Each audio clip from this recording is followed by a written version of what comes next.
Doctor जग्या, सबसे पहला सवाल जो हर किसी के माइंड में आता है, आपने अपनी कंपनी का नाम एडिटोन इंटरनेशनल क्यों रखा? इस नाम के पीछे क्या थॉट प्रोसेस था? बहुत इंटरेस्टिंग क्वेश्चन है। एडिट वन नाम एक्चुअली दो पावरफुल आइडियाज का कॉम्बिनेशन है, एडिट और वन। एडिट का मतलब है इम्प्रूवमेंट, रिफाइनमेंट और ट्रांसफॉर्मेशन, और वन का मतलब है लीडरशिप, यूनिकनेस और टॉप पोजीशन। जब मैंने ये कंपनी स्टार्ट की, मेरा विजन था कि हम सिर्फ एडिटिंग सर्विस ना दें, बल्कि हर प्रोजेक्ट को बेस्ट वर्जन में ट्रांसफॉर्म करें। मैं चाहता था कि हर क्लाइंट को लगे कि उनका काम नंबर 1 क्वालिटी का है। ये नाम एक माइंडसेट रिफ्लेक्ट करता है, हर चीज को इम्प्रूव करके उसे टॉप लेवल तक ले जाना। इसी विजन के साथ एडिट वन नाम फाइनलाइज हुआ। आपने एडिट वर्ड का यूज किया जो काफी स्ट्रॉन्ग इंडस्ट्री कनेक्ट बनाता है। क्या आप थोड़ा एक्सप्लेन करेंगे कि एडिटिंग इंडस्ट्री का एवोल्यूशन और आपकी कंपनी का उससे क्या कनेक्शन है? बिल्कुल, अगर हम हिस्ट्री देखें तो एडिटिंग का कॉन्सेप्ट बहुत इवॉल्व हुआ है। पहले ट्रेडिशनल टेप एडिटिंग होती थी, फिर digital non linear editing systems आए जिन्होंने पूरी इंडस्ट्री को ट्रांसफॉर्म कर दिया।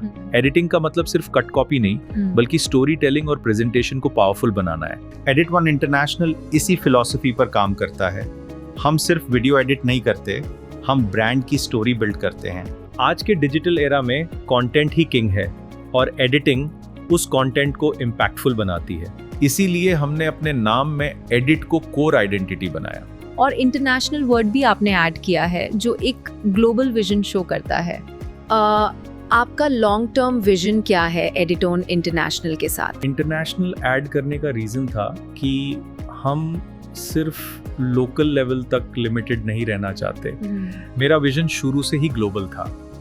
आज के दिन हम सिर्फ 1 या 2 कंट्रीज तक लिमिटेड नहीं है, बल्कि हम 95 कंट्रीज के साथ काम कर रहे हैं। ये हमारे विजन का प्रूफ है कि हमने अपनी रीच इंटरनेशनल लेवल पर एस्टैब्लिश कर ली है। मैं चाहता था कि इंडिया का creative talent worldwide recognise हो, और आज हम उस डायरेक्शन में स्ट्रॉन्ग पोजीशन पर हैं। एडिटोन इंटरनेशनल एक आईसी प्लेटफॉर्म बन चुकी है जो globally high quality digital services deliver करती है। फ्यूचर में हम और एक्सपेंशन करना चाहते हैं और अपनी ग्लोबल प्रेजेंस को और स्ट्रॉन्ग बनाना चाहते हैं। ये सिर्फ एक कंपनी नहीं, एक ग्लोबल मूवमेंट है, from local to global excellence. Doctor Jagya, आज के टाइम पर जब कोई नई कंपनी स्टार्ट करता है तो सबसे पहला सवाल होता है कि कंपनी का नाम कैसे रखें।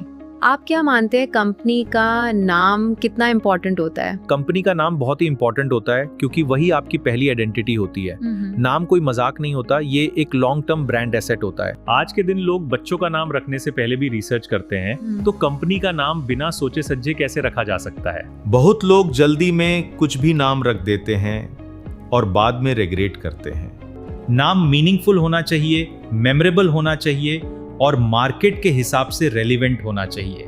आपका नाम सुनते ही लोगों को एक डायरेक्शन मिलनी चाहिए कि आप किस फील्ड में काम करते हैं। स्ट्रॉन्ग नाम ट्रस्ट बिल्ड करता है, एक डायरेक्शन मिलनी चाहिए जी। रिकॉल बिल्ड करता है और पोजीशनिंग क्लियर करता है। इसीलिए कंपनी का नाम रखना एक स्ट्रेटेजिक डिसीजन होना चाहिए, इमोशनल या कैजुअल डिसीजन नहीं। आज के समय में बहुत सारे AI टूल्स उपलब्ध हैं। क्या आप मानते हैं कि कंपनी का नाम तय करने में क्या हमें AI की मदद लेनी चाहिए, या फिर ये पूरी तरह इंसानी सोच का काम है? आज के समय में AI ने काम को काफी आसान बना दिया है और कंपनी का नाम सोचने में भी AI काफी मदद कर सकता है। आपको कई तरह के नाम, अलग अलग भाषाओं के कॉम्बिनेशन, इंडस्ट्री के हिसाब से सुझाव और ग्लोबल लेवल पर सही बैठने वाले ऑप्शन दे सकता है। लेकिन आखिरी फैसला इंसान की सोच से ही आना चाहिए। सिर्फ सुनने में अच्छा नाम रखना काफी नहीं होता, आपको ये देखना होता है कि नाम का मतलब क्या है, बोलने में आसान है या नहीं, लोगों को याद रहेगा या नहीं, और वो नाम कानूनी रूप से उपलब्ध है या नहीं। AI आपको जल्दी जल्दी ऑप्शन देता है, आइडिया देता है, लेकिन ब्रांड की असली पहचान आपको खुद बनानी होती है। इसलिए सबसे अच्छा तरीका यही है कि AI को एक टूल की तरह इस्तेमाल करें, उस पर पूरी तरह निर्भर न रहें। आपने मीनिंगफुल नाम की बात की, क्या आप कुछ एग्जांपल्स के साथ समझा सकते हैं कि मीनिंगफुल नाम का एक्चुअल मतलब क्या होता है? बिल्कुल, मीनिंगफुल नाम वही होता है जो सुनते ही या देखते ही कुछ कॉन्टेक्स्ट दे दे। जैसे सुनो, सुनते ही फील होता है कि ये ऑडियो, म्यूजिक या लिसनिंग से कनेक्टेड होगा। जेमिनाई आज AI के कॉन्टेक्स्ट में इंस्टेंटली एक इंटेलिजेंट टूल का सिग्नल देता है। ChatGPT नाम से ही समझ आता है कि ये चैट और इंटेलिजेंट रिस्पॉन्स से रिलेटेड सिस्टम है। इसी तरह कंपनी का नाम ऐसा होना चाहिए जो ब्रांड का नेचर रिफ्लेक्ट करे। हर नाम एग्जैक्ट फंक्शनल डिस्क्रिप्शन ना भी दे, लेकिन उसमें ब्रांड की एनर्जी और डायरेक्शन विजिबल होनी चाहिए। कंफ्यूजिंग नाम लोगों को याद नहीं रहते। क्लियर और मीनिंगफुल नाम ब्रांड को स्ट्रॉन्ग फाउंडेशन देता है। नाम ही वो पहला हुक होता है जिससे मार्केट आपको पहचानना स्टार्ट करता है। बहुत लोग पहले काम स्टार्ट कर देते हैं और बाद में लीगल चीजें देखते हैं। आप बार बार लीगल स्ट्रेंथ की बात कर रहे हैं, ये इतनी इम्पोर्टेंट क्यों है? ये बहुत बड़ी और कॉमन मिस्टेक होती है कि लोग पहले काम शुरू कर देते हैं और बाद में सोचते हैं कि रजिस्ट्रेशन करवा लेंगे, ट्रेडमार्क देख लेंगे, स्ट्रक्चर बना लेंगे, लेकिन तब तक काफी देर हो चुकी होती है। आज के ग्लोबल और एआई बेस्ड जमाने में कंपटीशन फास्ट है, कॉपिंग फास्ट है और मार्केट मूवमेंट फास्ट है। इसलिए कंपनी को लीगली स्ट्रॉन्ग बनाना सबसे पहला स्टेप होना चाहिए। नाम अवेलेबल है या नहीं, ट्रेडमार्क पॉसिबल है या नहीं, डोमेन मिल रहा है या नहीं, बिजनेस स्ट्रक्चर क्या होगा, ये सब पहले डिसाइड होना चाहिए। अगर फाउंडेशन वीक होगी तो ग्रोथ के टाइम प्रॉब्लम्स आएंगी। लीगल क्लैरिटी आपको कॉन्फिडेंस देती है और फ्यूचर डिस्प्यूट से बचाती है। स्ट्रॉन्ग ब्रांड वही बनता है जिसका बेस लीगल, स्ट्रक्चर्ड और सिक्योर हो।